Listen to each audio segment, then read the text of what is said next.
You want to hit the intro? What? You want to hit the intro? Yeah.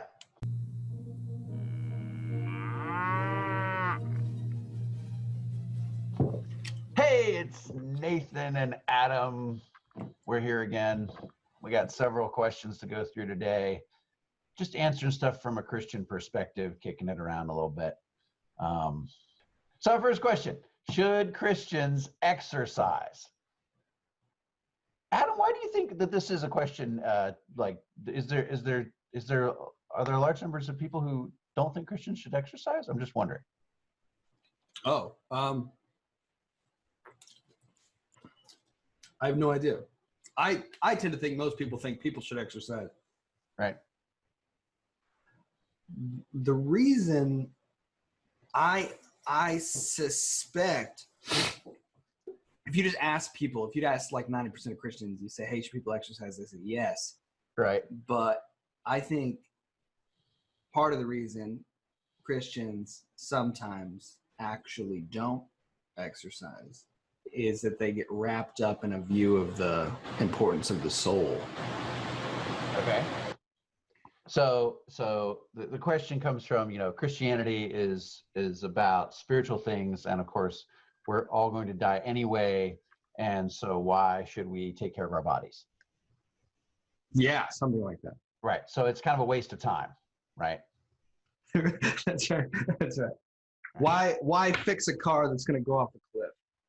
Right. Why? Yeah, exactly. Why fix a car that's going to go off a cliff? Yeah. So there's a couple things occur to me. First of all, the first thing that occurs to me is what I just said, which is like, why ask the question at all, right? So there's interesting. It just seems like there's something going on there, as Christians when we ask questions, for the sake of learning. I mean, questions are great and learning is good, and yes, I'm generally pro questions, but it doesn't mean that all questions are good. It doesn't mean that all questions proceed from a good spot. Sure. And so I do think that questions are worth poking at. So I'm just poking at that one to say, like, why are we asking this? The place I immediately go is Paul writing to Timothy that physical healthiness is of some value. Yeah. So he writes, just paraphrasing, like exercising does have value for you, but then he says godliness has value for all things. So I think we're all agreed. Everybody should go after godliness, right? Everybody should, Sure. If you're a Christian, like your obligation and like actually coming into your actual identity in Christ, in God, Father, Son, and Holy Spirit is expanding in growing in godliness. Yes. Sure. But there's also this physical activity, and the fact that you have a body. Your body isn't secondary to who you are. Your body is an integral part of who you are. Death, the separation of the body and the soul, is not what God intended for creation. So your soul and your body together are what God created, and because of God's redemption in Christ, I'm getting ahead of myself here, but at the end of time, our bodies and souls are back together, right? Both are renovated. Our souls and our bodies are renovated, and they come back together. That's what we call the great resurrection, right? So do we exercise today? Do we maintain the car that's going to go off the cliff? The answer is yes, absolutely, because God made the car. The cliff is just a blip in the radar, just one little thing that happens, and in the light of eternity, you take care of something. And just because something is going to one day not work anymore doesn't mean you don't take care of it. That, like, my teeth are going to fall out of my head one day, but it doesn't mean I don't brush my teeth. And Sure. this house is going to burn down one day, or it will go somehow it will come to naught, right? Sure. It'll turn back to dust.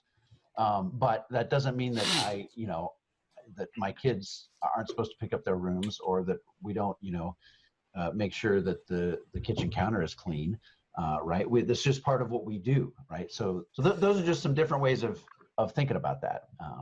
So I would say, yes, exercise as a Christian. Your body was given to you by God. It was made by God. And,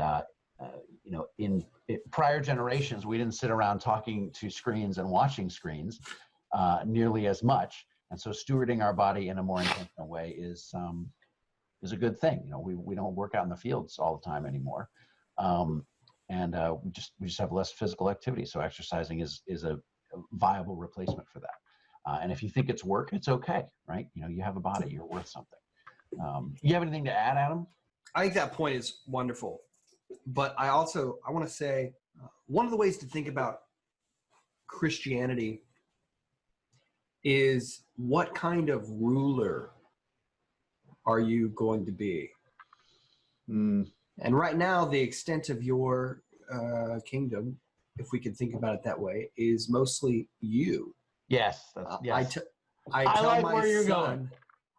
I tell my son, he Joseph, he has this habit of bossing around his sister Violet, and he's 3, and so when he tries to tell Violet what to do or tries to put her in timeout, sometimes there's a party.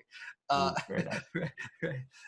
We have this talk, this little catechism back and forth, and I say, buddy, you are not in charge of Violet. And he says, okay. And I say, who are you in charge of? And he says, Joseph is in charge of Joseph. And I think that there's an aspect of holiness that's ruling what's yours well. And the effect that rule has, not only on the thing that you're ruling over, in this case your body, right, but the effect it has actually on your soul, right, to rule well, right, is of eminent importance, even if all you care about is godliness. Right, right.